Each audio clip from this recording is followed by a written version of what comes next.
Culture की जरूरत हमें किसलिए पड़ेगी? आइसोलेशन के लिए, माइक्रो ऑर्गेनिज्म के आइसोलेशन के लिए। तो आपने समझ लिया कि कल्टीवेशन क्या होता है, बैक्टीरिया ग्रो कराना। ठीक, अब ये टॉपिक हमारा जो चल रहा है माइक्रोबियल कल्टीवेशन, उसका बैक्टीरिया ग्रो कराने के लिए हमें उसको एनवायरनमेंट देना पड़ेगा। जितना अच्छा उसको एनवायरनमेंट मिलेगा, न्यूट्रिशन मिलेगा, उतना बैक्टीरिया अच्छे से ग्रो होगा।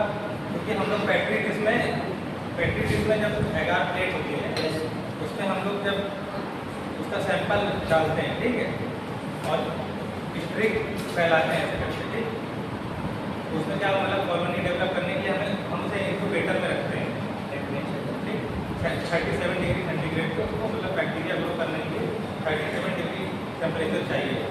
तो वो इंक्यूबेटर में 37 डिग्री टेम्परेचर सेट कर देते हैं और उसे छोड़ देते हैं दिन के लिए, और उसके बाद हम उसको इन्वर्ट करके रखते हैं पेट्री डिश। ठीक है, आप लोग समझ रहे हैं? जो कल्चर किया जाता है पेट्री डिश में एगार लगा हुआ है, जैसे कल्चर मीडिया पड़ा हुआ है, ठीक है, उसमें हमने माइक्रोब डाले और उसे इनक्लोज करने के बाद उसे इन्वर्ट करके रखा जाता है, ठीक, उल्टा करके, सीधी नहीं रखी जाती और 37 डिग्री टेम्परेचर पे इंक्यूबेटर में रख देते हैं। उसके बाद हमें क्या मिलता है? बैक्टीरिया की कॉलोनी। जब हमें पेट्री डिश को निकालते हैं इंक्यूबेटर से तो उसमें कॉलोनी ज़िगज़ैग फॉर्म में ग्रो की हुई मिलती है, ठीक है, उसी से हम लोग एक्सट्रैक्ट करते हैं, चाहे इसलिए बना के कॉटन बड जो है उसे पेट्री डिश से लेकर उसे तो रिएजेंट के थ्रू हम लोग पता चलता है कि पिंक कलर दे रहा है, जो कि पर्पल कलर दे रहा है, उससे हमें बैक्टीरिया की पहचान होती है कि किस वैरायटी का है। तो कल्टीवेशन पीएच लेवल हम लोगों ने पढ़ लिया था। बैक्टीरिया को ग्रो करने के लिए उसके अकॉर्डिंग पीएच लेवल होना चाहिए। कुछ ऐसे बैक्टीरिया हैं जो हाई पीएच लेवल पर रह लेते हैं, ठीक, उनके लिए वैसा हमें कल्चर मीडिया तैयार करना होता है। कुछ लोग कंसंट्रेशन में रह लेते हैं, उनके लिए अलग मीडिया को प्रिपेयर करना होता है। ऑस्मोटिक प्रेशर बैक्टीरिया इसमें क्यों जरूरी है? ऑस्मोटिक प्रेशर कल्टीवेशन में ऑस्मोटिक प्रेशर का क्या रोल है? देखो, ऑस्मोटिक प्रेशर अगर कोई बैक्टीरिया है उसकी सेल वॉल भी है, उसकी सेल वॉल अगर ऑस्मोटिक प्रेशर ज़्यादा है, बैक्टीरिया की सेंसिटिविटी से ज़्यादा, जितना वो सह सकता है उससे ज़्यादा है ऑस्मोटिक प्रेशर, तो क्या होगा? बैक्टीरिया की सेल वॉल क्या हो जाएगी? रप्चर हो जाएगी, बैक्टीरिया किल हो जाएगा। तो हमें क्या कल्चर में कॉलोनी मिलेगी? क्योंकि बैक्टीरिया तो पहले लग गया, उसके एनवायरनमेंट मिला नहीं। ठीक है, एनवायरनमेंट की बात करेंगे। ऑस्मोटिक प्रेशर भी जरूरी है, पीएच लेवल भी जरूरी है, केमिकल मीडिया भी जरूरी है, फिजिकल मीडिया भी जरूरी है। जैसे फिजिकल मीडिया में क्या टेम्परेचर 37 डिग्री होता है, तो उसके अनुकूल जो टेम्परेचर होगा तो वही ग्रो करेगा कल्चर। नहीं तो हमें कल्चर की रिपोर्ट फेल हो जाएगी, फिर से कल्चर करना पड़ेगा, तो हमारा टेस्ट क्या हो जाएगा? फेल हो जाएगा।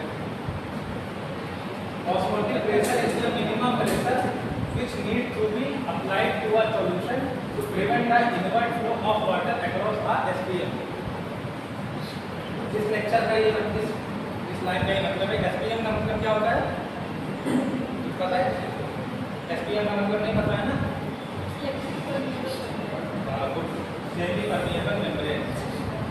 आप क्या बोले? वो भी ठीक है, मेम्ब्रेन बोला ना, और मेम्ब्रेन से मतलब है जो सेमी परमिएबल मेम्ब्रेन है उसमें कुछ चीज़ें सिलेक्टिवली जाती है। अगर वाटर का कंडीशन है उसमें वाटर चैनल अगर बना हुआ है, गेट तो वाटर जाएगा, वाटर सभी जगह इंसर्ट कर जाता है हर बॉल में। तो सेमी परमिएबल मेम्ब्रेन बैक्टीरिया की सेल वॉल होती है। अब वाटर ठीक है, प्रिवेंट करता है, सोल्यूशन प्रिवेंट करता है वाटर का फ्लो सेमी परमिएबल मेम्ब्रेन के थ्रू बैक्टीरिया के अंदर जाने से, क्योंकि सेमी परमिएबल मेम्ब्रेन है बैक्टीरिया की। और मान लो हाइपोटोनिक सोल्यूशन है, ये हाइपोटोनिक है, ज़्यादा पतला है। हाइपोटोनिक मतलब उसकी कंसंट्रेशन कम है, और हाइपर कंसंट्रेशन ठीक, वो ज़्यादा है कंसंट्रेशन, हाइपोटोनिक का मतलब, ठीक। जैसे एक गिलास पानी है, उसमें 1 चम्मच चीनी डाली जाए, उसको घोल देते हैं, उसका कंसंट्रेशन कितना है, कम है, वो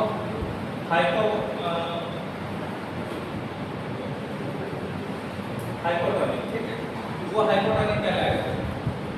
लेकिन अगर उसमें आधा गिलास चीनी भरें तो आधा गिलास पानी रखें तो उसको घोल दें, गाढ़ा घोल तैयार होगा। हाँ, उसकी बात कर रहे हैं। पहले तो हाइपोटोनिक हाइपरटोनिक की बात करें। आइसोटोनिक का मतलब सेम टोन। आइसो मतलब क्या होता है, सेम टोन। जैसे हाइपरटोनिक का मतलब ज़्यादा गाढ़ा सॉल्यूशन, और हाइपोटोनिक का मतलब कम गाढ़ा सॉल्यूशन, उसकी कंसंट्रेशन सांद्रता कम है, ठीक। आइसोटोनिक का मतलब न्यूट्रल है। ये जो किशमिश का एग्जांपल है, जो किशमिश क्या उसमें डालने के क्यों फूल जाती है, क्योंकि किशमिश के अंदर का जो है कंसंट्रेशन ज़्यादा है कंसंट्रेशन, वाटर का कंसंट्रेशन कम है, और जो ऑस्मोटिक प्रेशर है वो कम सांद्रता वाले से ज़्यादा सांद्रता में जाता है, ठीक। लो कंसंट्रेशन से हाई कंसंट्रेशन की तरफ बढ़ता है। इसका एग्जांपल हम ऐसे दे सकते हैं आपको, 2 पानी की खाली टंकी है, ठीक। एक टंकी, दोनों नीचे से कनेक्ट है, एक टंकी पूरी भरी हुई है और दूसरी टंकी खाली है। थोड़ी देर बाद देखेंगे क्या मिलेगा, दोनों आपस में कनेक्ट बराबर होगा, दोनों का लेवल बराबर हो जाएगा। क्यों हो जाएगा, जो ज़्यादा कंसंट्रेशन है वो लो कंसंट्रेशन, इधर लो कंसंट्रेशन है, जो खाली टंकी है उसमें कंसंट्रेशन वाटर का कम है ना, लो कंसंट्रेशन है, तो हाई कंसंट्रेशन लो की तरफ जाएगा। समझ आ रहा है, तो टंकी का एग्जाम्पल मैंने क्या समझाया, भरी वाली टंकी से खाली टंकी में पानी जाएगा, तो किशमिश को हम लोग डालते हैं वाटर में, फूल जाती है। लेकिन अगर हम वो घोल जिसमें किशमिश डालते हैं बनाना, उसे हम ज़्यादा गाढ़ा करते हैं, उसमें चीनी या नमक की मात्रा, चीनी की मात्रा ज़्यादा बढ़ाते हैं। आधे गिलास पानी में आधा गिलास शक्कर मिला दें और उसको गाढ़ा घोल तैयार करें, तो क्या किशमिश फूलेगी, क्यों नहीं फूलेगी, low concentration high concentration low की तरफ भागता है, ठीक है, नहीं लो कंसंट्रेशन हाई तरफ भागता है। किशमिश के अंदर का जो कंसंट्रेशन है वो हाई है, गाढ़ा है ना, वो बाहर पतला सोल्यूशन है, तो वो उसमें सेमी परमिएबल मेम्ब्रेन जो होती है, किशमिश के बाहर जो मेम्ब्रेन है, सेमी परमिएबल मेम्ब्रेन है, उसके थ्रू समझ में आ रहा है, नहीं समझ आ रहा तो वैसे बैक्टीरिया, किशमिश को आप समझ लो बैक्टीरिया की बात करेंगे। बैक्टीरिया हमारे कल्चर मीडिया में हम पेट्री डिश में क्या करते हैं, पेट्री डिश लिया, उसमें एगार प्लेट तैयार किया, ठीक, उसमें कल्चर मीडिया जो है वो हाइपोटोनिक है, हाइपोटोनिक है। अभी बताएंगे 4 मेथड से और 1 मेथड से जो होता है, ठीक है, कल्चर। तो हमने पेट्री डिश में लिया, जैसे कोई सैंपल लिया है, तालाब का पानी लेके, ठीक, उसको कल्चर करना है, तो उसमें कितना बैक्टीरिया है, उसको हमने पेट्री डिश में लिया, और सोल्यूशन जो उसका बनाया थिन है, हाइपोटोनिक है, तो उसमें जो बैक्टीरिया है उसकी सेल वॉल रप्चर हो जाएगी, तो वो बैक्टीरिया किल हो जाएगा, ठीक। तो हमें चाहिए होगा आइसोटोनिक। कुछ बैक्टीरिया है तो इस माहौल में भी रह लेते हैं, मैंने इसके पहले कल वाले लेक्चर में बताया था, हाँ, उसके बारे में बताया था कि रह लेते हैं, कुछ है हाइपोटोनिक सोल्यूशन में सर्वाइव कर लेते हैं, कुछ हाइपरटोनिक सोल्यूशन में सर्वाइव कर लेते हैं, ठीक है। इसका मतलब समझ आ गया ना, ऑस्मोटिक प्रेशर जरूरी है बैक्टीरिया के कल्टीवेशन के लिए। ये आप लगता है यूनिट 1 कल तक खत्म हो जाएगा। Classification of bacteria according to osmotic pressure, ये नहीं पढ़ाया, ये ऑस्मोटोलरेंट, इसका मतलब ये है, टॉलरेंट मतलब जो सहल है, ऑस्मोटिक प्रेशर तो जो सहल है वो ऑस्मोटोलरेंट हो गया। आर दोस माइक्रो ऑर्गेनिज्म, वो microbes which can grow at relatively high salt concentration, salt की बात हो गई, तो हाई सॉल्ट कंसंट्रेशन में मतलब हाइपरटोनिक सॉल्यूशन में जो सर्वाइव कर रहे हैं, हाइपरटोनिक सॉल्यूशन समझ रहेगा ना, समझ गए?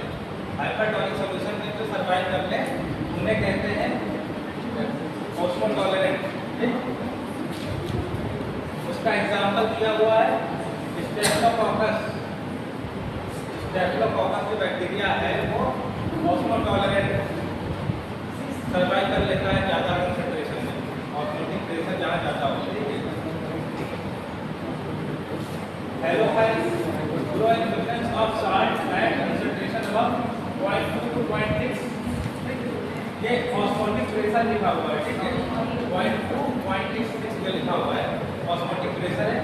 इस ऑस्मोटिक प्रेशर पे हेलोफाइल्स होते हैं, जैसे बैक्टीरिया का नाम इसी के अकॉर्डिंग पड़ा हुआ है, ये बैक्टीरिया का नाम है जो इसके अकॉर्डिंग, इसकी प्रॉपर्टी के अकॉर्डिंग पड़ा हुआ है। हेलोबैक्टीरियम, हेलोबियम, हेलोबैक्टीरियम, हेलोबियम ये grow in presence of salt concentration 0.2 to 0.6।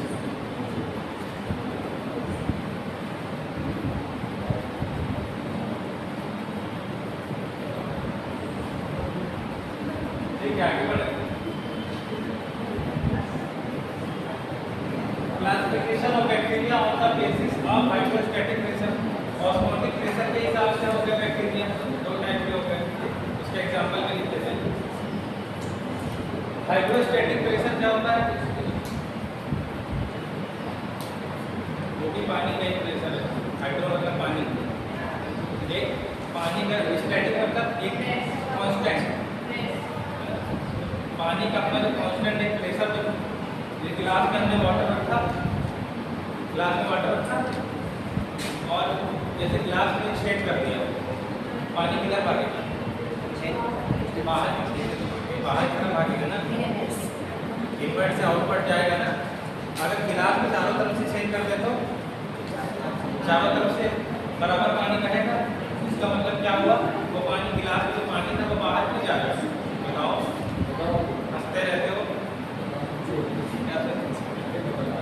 हंसते हंसते घटिया रखते तुम्हारा भैया, और कैसे दुख देने वाले उसी को कहते हैं। जैसे एक ग्लास है या कोई बर्तन है, एक ग्लास है, प्लास्टिक होती है, चारों तरफ छेद कर देंगे, चारों या किस कहीं से कम पानी निकलेगा, कहीं से ज़्यादा निकलेगा, कि बराबर पानी निकलेगा, कांस्टेंट निकलेगा। अगर हमने चार छेद करें गिलास में एक ही लेवल पे, एक ही लेवल पे, चारों तरफ पानी बराबर मात्रा में बाहर जाएगा उसी स्पीड से। इसका मतलब वाटर गिलास की वॉल पे क्या लगा रहा है?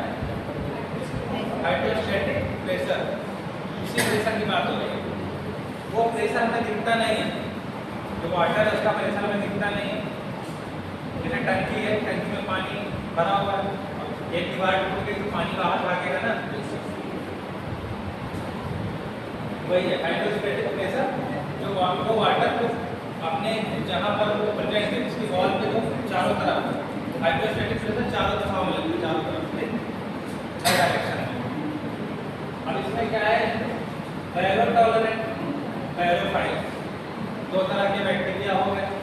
तो बैक्टीरिया की कैटेगरी अलग अलग है उनकी प्रॉपर्टी के हिसाब से।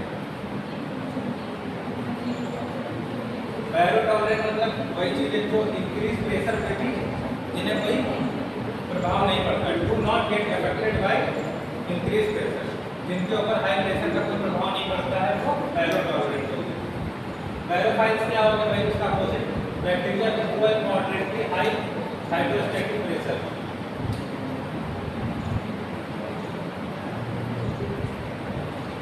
बैक्टीरिया को एट मॉडरेटली, उससे थोड़ा कम। एक होता है माइल्ड, एक होता है मॉडरेट, एक होता है सीवियर। तीन स्टेज होती हैं हर चीज की। सबसे हाई वाली स्टेज को सीवियर कंडीशन होती है, बीच की स्टेज को क्या कहते हैं? मॉडरेट, ठीक। और ये सबसे नीचे की स्टेज होती है माइल्ड। तो बैक्टीरिया जो मॉडरेट, थोड़ा उससे कम प्रेशर, थोड़ा कम सह ले, ये उसे बैरोफाइल्स बोलते हैं, ठीक है। इससे थोड़ा कम प्रेशर सह सकते हैं। लेकिन जो बैरोफाइल्स के बैक्टीरिया हैं, इन्हें इस कैटेगरी में रखा जाएगा तो वहाँ पर वो किल हो जाएंगे। और ये जो बैरो टॉलरेंट वाले बैक्टीरिया है उन्हें इस कैटेगरी में रखा जाएगा, तो ये वहाँ के एनवायरनमेंट में सर्वाइव कर लेंगे। आगे बढ़े, आगे बढ़े, नेक्स्ट स्लाइड करें। Methods of culturing micro organism. क्या क्या तरीके हैं माइक्रो ऑर्गेनिज्म का कल्चर करने के? पहला inoculation, incubation, isolation, inspection, identification. इन सब का मतलब आगे नहीं समझा आप। जो हम लोग प्रिपरेशन करते हैं, जैसे बैक्टीरिया इसका एग्जाम्पल है, हम प्रिपरेशन करते हैं, हमने बैक्टीरिया को कल्चर मीडिया में डाला, ठीक, उसे बोलते हैं इनॉक्यूलेशन। उसके बाद उसे हमने इंक्यूबेटर में डाल दिया ग्रो करने के लिए, तो वो क्या इंक्यूबेशन हो गया। आइसोलेशन, कॉलोनी डेवलप हो गई, इंक्यूबेटर से हमने निकाल दिया बैक्टीरिया, कॉलोनी डेवलप हो गई। अब हमें क्या करेंगे? आइसोलेट करेंगे, आइसोलेट अलग करनी। तो हमें जो माइक्रोब चाहिए जो ग्रो हुई है कॉलोनी, उसी में हम सेपरेट करेंगे, आइसोलेट करेंगे। आइसोलेट करने के बाद क्या करेंगे? उसकी जांच पड़ताल करेंगे कि किस फैमिली का है, अच्छी फैमिली का है, बदनाम फैमिली का है, पता करेंगे। आइडेंटिफिकेशन, उसकी पहचान भी हम लोग समझ आ गए सारे पॉइंट। ये पहचान, आइडेंटिफिकेशन, हमें पता चल गया कि ये साल्मोनेला है, ठीक, या कुछ भी लेबेसिला है, साल्मोनेला है। ये सारे पॉइंट समझ आ गए? विजय, सारे पॉइंट समझ आ गए?